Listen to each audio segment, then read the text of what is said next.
प्रयागराजमध्ये आज महाकुंभमेळ्याला सुरुवात होणार आहे। आज पौष पौर्णिमेला पहिलं स्नान होणार असून उद्या पहिलं शाही स्नान संपन्न होईल। हा मेळा 13 जानेवारीपासून सुरू होऊन 26 फेब्रुवारीपर्यंत चालेल। या 45 दिवसात लाखो भाविक त्रिवेणी संगमावर स्नानासाठी येतील अशी शक्यता आहे। हिंदू धर्मामध्ये विशेष धार्मिक महत्त्व असलेला हा उत्सव मोठ्या प्रमाणात साजरा केला जातो। कुंभमेळा दर 12 वर्षांनी होतो। या आधीचा कुंभमेळा 2013 मध्ये झाला होता। माझे नाव एकनाथ नत्तूजी टेंबरे आहे। मी नागपूर इथून आलेलो आहे। नागपूरचं गाव आहे रामटेकपाशी, तिथून मी आलेलो आहे आणि मला इथे महाकुंभसाठी आल्याने मला खूप मोठा आनंद झाला आहे। मला 144 वर्षानंतर येणारा हा महाकुंभचा महायोग आहे आणि मला इथं कुंभात स्नान करून मला खूप आनंद होत आहे।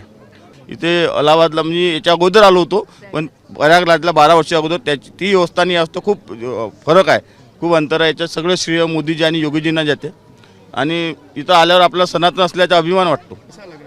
खूप छान वाटलं आणि खूप पुण्याचं कार्य आहे आणि माझ्या आईवडिलांमुळे मला घडत आहे। या वयात हे सगळं 144 वर्षांनंतर येणारा महाकुंभ पर्व आहे आणि मी स्वतःला खूप भाग्यशाली समजते की या वयात मी महाकुंभची आंघोळ करू शकले, जे 144 वर्षांनंतर येते। आणि इथली व्यवस्था, प्रिकॉशन्स सगळं छान आहे। गोंदियावरून आलेली आहे मी। इथली व्यवस्था खूप छान आहे सर।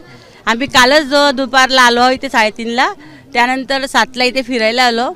छान इथलं सगळं बघितलं, इतकं पाहून इतकं मनाला असं वाटलं की स्वर्गातच उतरलो की काय। इथल्या लोकांची व्यवस्था, पोलीस व्यवस्था, प्रशासन आणि जे इथले लोक डिसिप्लिनमध्ये आहेत ते बघून तर असं धन्य वाटत आहे की आपण जे जन्म घेतला या का त्या 100 वर्षाच्या असताना पुन्हा येऊ की नको येऊ, पण जे आता आलो आहे हे तर आम्ही सगळेच लोक जे इतके आहो खळगावा हे खूपच धन्य आणि पुण्यात महात्म्य असले पाहिजे असं माझं तरी मत आहे। समोरच्या पिढीत आपण येऊ शकतो, नाही येऊ शकत, पण आता तरी या वयात आपल्याला पाहायला मिळालं, यायला मिळालं, आंघोळ मिळाली।